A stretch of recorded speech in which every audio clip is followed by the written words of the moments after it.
अस्सलाम वालेकुम स्टूडेंट्स, क्या हाल है। इस वीडियो लेसन में हम वैल्यू ऑफ इक्विटी के बारे में बात करेंगे। क्योंकि हम कॉस्ट ऑफ कैपिटल को पढ़ रहे हैं, कॉस्ट ऑफ कैपिटल में 4 चीज़ें आती हैं: value of equity, value of debt, cost of equity, cost of debt. इन 4 चीज़ों की मदद से हम अपना कॉस्ट ऑफ कैपिटल कैलकुलेट करते हैं। इन 4 चीज़ों में से एक चीज़ है आपकी वैल्यू ऑफ इक्विटी। इस इक्विटी की वैल्यू को कैसे कंप्यूट करना होगा, कैसे हमें वैल्यू ऑफ इक्विटी पता चलेगी, आज हम इस पर थोड़ी सी डिस्कशन करेंगे। देखिए, जब हम वैल्यू ऑफ इक्विटी की बात करते हैं ना, तो हम कह रहे होते हैं इक्विटी की मार्केट वैल्यू। ठीक है जी। Market value of equity calculate करने के बहुत सारे अलग अलग तरीके हैं, बहुत सारे अलग अलग मॉडल्स हैं। हर मॉडल की अपनी अजम्पशंस हैं, हर मॉडल की अपनी लिमिटेशंस हैं, और मुख्तलिफ मॉडल्स की बेसिस पर इक्विटी की मार्केट वैल्यू को कैलकुलेट किया जा सकता है। यहाँ पर हम इसमें से एक स्पेसिफिक मॉडल पढ़ रहे हैं जो कि बहुत इम्पॉर्टेंट मॉडल है, और इसको हम कहते हैं dividend valuation model. Dividend valuation model जो है वो ये कहता है कि किसी भी कंपनी के शेयर्स की प्राइस या किसी भी कंपनी के जो इक्विटी की मार्केट वैल्यू है वो कैलकुलेट कैसे होगी। वो कैलकुलेट इस तरह से होगी कि फ्यूचर में मिलने वाले जो डिविडेंड्स हैं उसको आप डिस्काउंट कर दो, उसकी आप प्रेजेंट वैल्यू कैलकुलेट कर लो, और डिस्काउंटिंग के लिए कॉस्ट ऑफ इक्विटी का इस्तेमाल करो। हम अभी कॉस्ट ऑफ इक्विटी पर फोकस नहीं कर रहे कि कॉस्ट ऑफ इक्विटी कैसे कैलकुलेट होता है। आप एज्यूम कर लें कि कॉस्ट ऑफ इक्विटी जो है ना, हमारी सारी आने वाली एग्जांपल्स के लिए वो है 10%। हाँ, हम एक सेपरेट लेसन में कॉस्ट ऑफ इक्विटी पर भी डिस्कशन करेंगे। अलबत्ता अभी हम कॉस्ट ऑफ इक्विटी को अपनी आने वाली एग्जांपल्स के लिए एज्यूम कर रहे हैं कि वो 10% हो, और फोकस इस बात पर कर रहे हैं कि किसी सवाल में हम वैल्यू ऑफ इक्विटी को कैसे कैलकुलेट करेंगे। वैल्यू ऑफ इक्विटी कैलकुलेट करने के लिए, जैसे कि मैंने कहा, बहुत सारे मेथड्स होंगे। हम आज जो मेथड डिस्कस कर रहे हैं वो है डिविडेंड वैल्यूएशन मॉडल। मैंने स्क्रीन पर कुछ बातें लिखी हैं। लिखा हुआ है market price of a share is present value of all the future dividends discounted using cost of equity. यानी कि एक पर्टिकुलर शेयर की जो मार्केट प्राइस है वो कैलकुलेट करने के लिए फ्यूचर में आने वाले जितने भी डिविडेंड्स हैं उसकी आप प्रेजेंट वैल्यू निकाल लो, और डिस्काउंटिंग के लिए आप कॉस्ट ऑफ इक्विटी को इस्तेमाल कर लो, तो आपके पास उस कंपनी के शेयर की मार्केट प्राइस आ जाएगी। अब डिविडेंड देने के बहुत सारे अलग अलग मेथड्स हो सकते हैं। ये वाला मॉडल ये एज्यूम करता है कि कंपनी डिविडेंड दे रही है और हम कंपनी के शेयर्स की प्राइस जो है वो डिविडेंड को डिस्काउंट कर निकाल सकते हैं। लेट्स से एक एग्जांपल लेते हैं, एक छोटी सी एग्जांपल लेते हैं, एक केस हम अपने पास बनाते हैं। एग्जाम्पल नंबर 1, लेट्स एज्यूम कि आज ईयर 0 है और एक पर्टिकुलर कंपनी है जिसके शेयर्स की प्राइस आपको कैलकुलेट करनी है, और ये कंपनी हर साल के आखिर में 5 रुपए का डिविडेंड देती है और आने वाले सालों में भी ऐसा ही करेगी, और ये काम फॉर एवर चलता रहेगा, हमेशा चलता रहेगा। यानी कि कंपनी की जो पॉलिसी है वो है कांस्टेंट डिविडेंड पॉलिसी। कंपनी एक ही जितना डिविडेंड दे रही है और हर बार इतना ही डिविडेंड देगी, और ये डिविडेंड है 5 रुपए का। आज ईयर नंबर 0 है, मुझे इस कंपनी के शेयर की प्राइस मालूम करनी है। अगर मैं इस कंपनी का शेयर ख़रीदूँगा तो मुझे पहले साल के आखिर में 5 रुपए का डिविडेंड मिलेगा, दूसरे साल के आखिर में 5 रुपए का डिविडेंड मिलेगा, तीसरे साल के आखिर में 5 रुपए का डिविडेंड मिलेगा, and so on for ever, यानी कि हमेशा के लिए। अब जितने लोगों को कुछ फंडामेंटल या बेसिक चीज़ें पता हैं, बेसिक पेपर्स में आपने एक फार्मूला पढ़ा होगा, P = R/I। हम ये कहते थे कि ये फार्मूला है परपेचुइटी का फार्मूला, और परपेचुइटी का मतलब था constant cash flows every year for ever. इसमें R आपके पास कैश फ्लो होता था, जिस तरह से यहाँ पर 5 है, 5 का आपको cash flow in form of dividend अगर आप शेयर होल्डर हो तो मिलेगा, और फॉर एवर मिलेगा, और I डिस्काउंटिंग का रेट होता था। तो एग्जाम्पल नंबर 1 अगर आपके सामने आ जाए और आपको बोला जाए कि कंपनी के शेयर की प्राइस कैलकुलेट करो based on dividend valuation model. अच्छा, मैं यहाँ पर ये बात भी आपको एम्फेसाइज कर दूँ कि मुख्तलिफ मॉडल्स होते हैं और हर मॉडल से शेयर की प्राइस अलग भी आ सकती है। डिविडेंड वैल्यूएशन मॉडल ये कहता है कि किसी भी कंपनी के शेयर की प्राइस फ्यूचर के डिविडेंड्स की प्रेजेंट वैल्यू या डिस्काउंटेड वैल्यू होगी। सो अगर हम डिविडेंड वैल्यूएशन मॉडल को यूज़ करते हैं तो हम शेयर की प्राइस को कैसे कैलकुलेट कर सकते हैं? फ्यूचर के डिविडेंड्स को डिस्काउंट करना है। फ्यूचर में डिविडेंड्स कहाँ से कब तक हैं? हमेशा के लिए हैं, यानी कि यहाँ पर केस है परपेचुटी वाला, डिविडेंड फॉर एवर है। फॉर एवर का मतलब हमेशा के लिए 5 रुपये 5 रुपये 5 रुपये 5 रुपये 5 रुपये।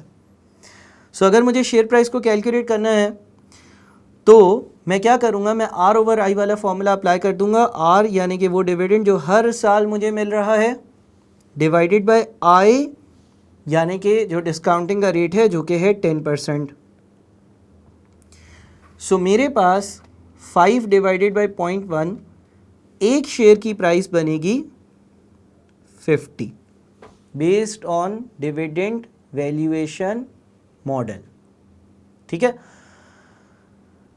R ओवर I या परपेचुटी की प्रेजेंट वैल्यू का फॉर्मूला लगाने से हमारे पास फ्यूचर में जितने भी कैश फ्लोज होते हैं वो एक साथ इकट्ठा एक ही जगह पर डिस्काउंट होकर और ईयर 0 पर पहुंच जाते हैं, और वही हमने यहाँ पर अप्लाई किया। अच्छा, कुछ और एग्जांपल्स देते हैं। ऐसा हो नहीं सकता, लेकिन एक एग्जांपल बनाने के लिए, आपको डिस्काउंटिंग सिखाने के लिए, लेट्स एज्यूम कि आज आप एक कंपनी का शेयर ख़रीद रहे हो और उसके शेयर की प्राइस मालूम करनी है।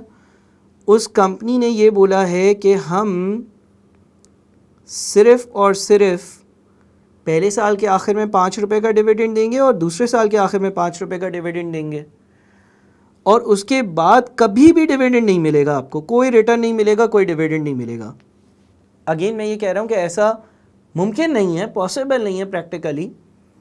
कंपनीज के जब आप शेयर्स खरीदते हो तो कंपनी रेगुलरली किसी भी फॉर्मेट पर, किसी भी स्ट्रक्चर में, किसी भी पैटर्न में डिविडेंड देती ही रहती है, या कभी तो देगी ना फ्यूचर में। अगर कुछ सालों के लिए होल्ड भी कर लिया तो वो रिटेन कर कर बिजनेस को एक्सपेंड किया, फिर डिविडेंड देना दोबारा शुरू करेगी। लेकिन लेट्स एज्यूम कि ऐसा केस है। इस केस में शेयर की प्राइस कैसे आएगी? Based on dividend valuation model, share की प्राइस फ्यूचर में जितने भी डिविडेंड होंगे, जो भी फोर्सेबल फ्यूचर्स में मिलेंगे, उसकी प्रेजेंट वैल्यू होगी। तो पहला 5 रुपया जो एक साल के आखिर में है उसको एक साल डिस्काउंट करना है, 1 + 10% पावर 1, और दूसरे 5 रुपये जो दूसरे साल के आखिर में है उसको 2 साल डिस्काउंट करना है, तो इसको डिवाइड करेंगे 1 + 10% पावर 2 से। अच्छा, फॉर्मूला सर क्या इस्तेमाल कर रहे हो आप? डिस्काउंटिंग का formula, that is P = S divided by 1 + I power N। ये वाला फॉर्मूला इस बार मैं इस्तेमाल कर रहा हूँ। सो क्या होगा? 5 डिवाइडेड बाई 1.1, ये आता है आपका 4.55 अप्रॉक्स 2 डेसिमल प्लेसेस तक, और 5 डिवाइडेड बाई 1.1 की पावर 2, ये आ जाता है आपका 4.13। सो इन दोनों को अगर हम ऐड कर देते हैं, 4.55 और 4.13, ये आ जाता है आपका 8.68। ठीक है, हम कहेंगे कि इस कंपनी के शेयर्स की जो प्राइस है वो 8.68 रुपीज़ है based on dividend valuation model. अब आप देखें, एग्जाम्पल नंबर 1 में शेयर की प्राइस बहुत ज़्यादा थी, 50 थी, और एग्जाम्पल नंबर 2 में सिर्फ और सिर्फ 8.68 है। उसकी रीज़न ये है कि एग्जाम्पल नंबर 2 में हमने एज्यूम किया है कि पहले साल और दूसरे साल के आखिर में डिविडेंड होगा, और पहले एग्जाम्पल में एज्यूम किया है पहले साल के आखिर, दूसरे साल के आखिर, तीसरे साल के आखिर, चौथे साल के आखिर, 5वें साल के आखिर, एंड फॉर एवर डिविडेंड मिलता रहेगा। तो जाहिर है कि जब इतनी सारी बार कैश फ्लोज होंगे या डिविडेंड्स होंगे तो उनकी जो प्रेजेंट वैल्यू होगी वो भी बहुत ज़्यादा होगी। एक और एग्जाम्पल लेते हैं थोड़ा सा और इसको समझने के लिए। एग्जाम्पल नंबर 3, व्हाट इफ़ कि आप किसी कंपनी का शेयर ले रहे हो, उसकी शेयर प्राइस आपने आज मालूम करनी है, और वो कंपनी आपको डिविडेंड किस तरह से देगी। लेट्स एज्यूम कि वो डिविडेंड देगी, पहले साल के आखिर में कुछ नहीं देगी, दूसरे साल के आखिर में भी कुछ नहीं देगी, तीसरे साल के आखिर में 5, चौथे साल के आखिर में 5, पाँचवें साल के आखिर में 5 and so on for ever.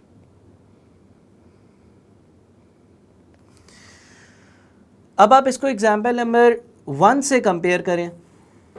Example number 1 में कंपनी डिविडेंड दे रही थी पहले साल के आखिर में भी, दूसरे साल के आखिर में भी, तीसरे साल के आखिर में भी, चौथे साल के आखिर में भी, पाँचवें साल के आखिर में भी। एग्जाम्पल नंबर 3 में कंपनी डिविडेंड दे रही है, फॉर एवर दे रही है, लेकिन पहली बार जब उसने डिविडेंड देना शुरू किया है वो आज से 2 साल बाद है, यानी कि ईयर नंबर 3 पर है। इफ़ेक्टिवली अगर हम इन दोनों को चेक करें तो डिफरेंस कहाँ आ रहा है? सर डिफरेंस ये आ रहा है कि पहले केस में ये 2 डिविडेंड भी मिले थे और तीसरे केस में ये 2 डिविडेंड नहीं मिले हैं। पहले केस में इस दिन कंपनी के शेयर की मार्केट प्राइस फ्यूचर के सारे डिविडेंड्स की प्रेजेंट वैल्यू थी, जिसमें ईयर 1 और 2 भी शामिल थे। दूसरे केस में ईयर 1 और 2 पर ही डिविडेंड कंपनी दे रही थी तो उसकी प्रेजेंट वैल्यू 8.68 बनती थी।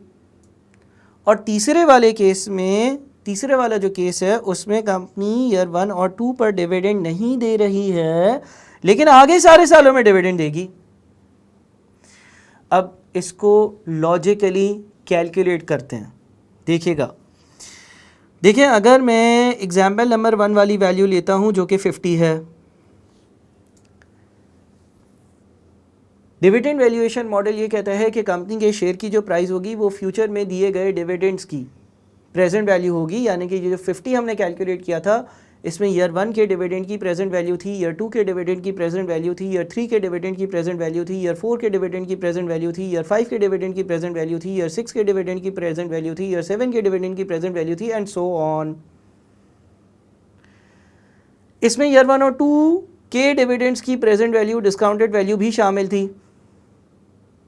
एग्जाम्पल नंबर 2 जब हमने किया तो उसमें कंपनी ईयर 1 और 2 पर ही डिविडेंड दे रही थी और उन दोनों की प्रेजेंट वैल्यू शामिल थी, लेकिन एग्जाम्पल नंबर 3 में ईयर 1 और 2 वाला डिविडेंड नहीं है और ईयर 1 और 2 वाला 5 रुपए का जो डिविडेंड है उसकी प्रेजेंट वैल्यू एग्जाम्पल नंबर 2 में आपने 8.68 कैलकुलेट करी थी, ये आपको हासिल नहीं होगा। तो अगर हम एग्जाम्पल नंबर 3 की वैल्यू निकालेंगे ना, शेयर की वैल्यू वो होगी 50 माइनस 8.68, दैट इज 41.32। इसको ज़रा प्यारे बच्चों लॉजिकली समझें। देखें एग्जाम्पल नंबर 1 में जब आपने प्रेजेंट वैल्यू निकाली तो उसमें ईयर 1 और 2 के डिविडेंड्स की प्रेजेंट वैल्यू भी 5 रुपए की भी ईयर 0 की वैल्यू थी। एग्जाम्पल नंबर 2 में जब आपने वैल्यू निकाली तो वो सिर्फ और सिर्फ ईयर 1 और 2 वाले जो 2 डिविडेंड्स हैं उनकी प्रेजेंट वैल्यू थी। सो एग्जाम्पल नंबर 3 में सिर्फ एग्जाम्पल 2 वाले 2 इनफ्लोज नहीं हैं, बाकी तो सब हैं। सो हमने सारे इनफ्लोज में से वो जो 2 नहीं है एग्जाम्पल 3 में वो हटा दिए। सो आपके पास 41.32 का आंसर आ रहा है। एक तरीका इसका मतलब ये हो गया कि एग्जाम्पल 3 को सॉल्व करने का है एग्जाम्पल 1 माइनस एग्जाम्पल नंबर 2। अब एक और तरीके पर आते हैं। हमें करना क्या था इफेक्टिवली, हमें जितने भी फ्यूचर के डिविडेंड्स हैं उन फ्यूचर के डिविडेंड्स को लेकर आना था ईयर नंबर 0 पर। कभी भी आप P is equal to R over I वाला फॉर्मूला लगाते हो ना, कभी भी आप P is equal to R over I वाला फॉर्मूला लगाते हो तो होता यह है कि जहाँ से कैश फ्लोज स्टार्ट हो रहे होते हैं उससे एक टाइम पीरियड पहले उनको ले आते हो, यानी कि ईयर नंबर 1, 2, 3, 4, 5 पर जो वैल्यूज़ थी वो 0 पर आ गई। अगर मैं यही फॉर्मूला एग्जाम्पल 3 में लगा दूं 5 डिवाइडेड बाई 10%, फॉर्मूला क्या करता है, जहां पहला कैश फ्लो होता है उससे एक टाइम पीरियड पहले सारी वैल्यूज को प्रेजेंट पर ले आता है। यानी कि यहाँ पर पहला कैश फ्लो कहाँ है, 3 पर है। 3, 4, 5, 6, 3, 4, 5, 6, 7, 8, 9, 10, 3, 4, 5, 6, 7, 8, 9, 10। तो ये सारी चीज़ें कहाँ पहुँचेंगी, 2 पर पहुँचेंगी। ये चीज़ ज़रा याद रखिएगा। आर ओवर आई वाला जब मैं फॉर्मूला लगाता हूँ तो पहले कैश फ्लो से एक टाइम पीरियड पहले पहुँचता हूँ, यानी कि ईयर 1, 2, 3, 4, 5 4 वाली चीज़ें 0 पर पहुँची थी। इसी तरह से यहाँ पर अगर आर ओवर आई वाला फॉर्मूला लगाऊंगा तो 3, 4, 5, 6, 7, 8, 9 वाली चीज़ें 2 पर पहुँचेंगी। जब ये 2 पर पहुँच गई तो उसकी वैल्यू आई 50। जब ये 2 पर पहुँच गई तो इसकी वैल्यू आई 50, जैसे कि हमने यहाँ पर कैलकुलेट किया। लेकिन हमें तो इनको कहाँ लेकर आना है, 0 पर। तो कितने साल पीछे लेकर आना है, 2 साल। तो हम फर्दर इस 50 की 2 साल की नॉर्मल डिस्काउंटिंग करेंगे, इसको 1 + 10% पावर 2 से डिवाइड करेंगे। 50 डिवाइडेड बाई 1.1 की पावर 2, ये बन जाएगा आपके पास 41.32 भी, ये भी बन रहा है सेम। ठीक है जी। सो यहाँ पर हमने कुछ केसेस डिस्कस करे जिसमें हमने परपेचुइटी को इन्वॉल्व करा और परपेचुइटी के हिसाब से डिविडेंड वैल्यूएशन मॉडल कैसे अप्लाई होगा ये देखा। हाँ, एक और केस कर लेते हैं, एग्जाम्पल नंबर 4, थोड़ी और अंडरस्टैंडिंग ऑब्टेन कर लेते हैं। ईयर नंबर 0 पर आपको शेयर की प्राइस निकालनी है। ईयर 1 पर लेट से कंपनी 10 रुपये का डिविडेंड देगी, ईयर 2 पर कंपनी 12 रुपये का डिविडेंड देगी, और ईयर नंबर 3 ऑनवर्ड्स कंपनी 5 रुपये 5 रुपये 5 रुपये 5 रुपये का डिविडेंड देगी। अब इसमें और एग्जाम्पल 3 में क्या फ़र्क है, सिर्फ इतना सा फ़र्क है कि ईयर नंबर 1 पर भी पैसे मिल रहे हैं जो कि 10 हैं, और ईयर 2 पर भी पैसे मिल रहे हैं जो कि 12 हैं। ईयर 3, 4, 5, 6, 7 एंड हमेशा के लिए जो पैसे मिल रहे हैं वो 5 हैं, और वो एग्जाम्पल 3 में भी थे और वही पैसे एग्जाम्पल नंबर 4 में भी मौजूद हैं। सो होगा कुछ इस तरह से कि पहले जो 10 रुपये हैं उसको 1 साल पीछे लेकर आना, 10 डिवाइडेड बाई 1 + 10% पावर 1। दूसरे जो 12 रुपये हैं इसको 2 साल पीछे लेकर आना है, 12 डिवाइडेड बाई 1 + 10% पावर 2। और फिर तीसरे साल ऑनवर्ड जितने भी 5 रुपये हैं इसको 0 पे लेकर आने के लिए पहले तो R ओवर आई से ये वैल्यूज़ कहाँ आ गई, ये नंबर 2 पर आ गई, और फिर इसको फर्दर 1 + 10% पावर 2 से डिवाइड ईयर 0 पे लेकर आने के लिए। सो 10 divided by 1.1 is 9.09, 12 divided by 1.1 की पावर 2 इज़ 9.92,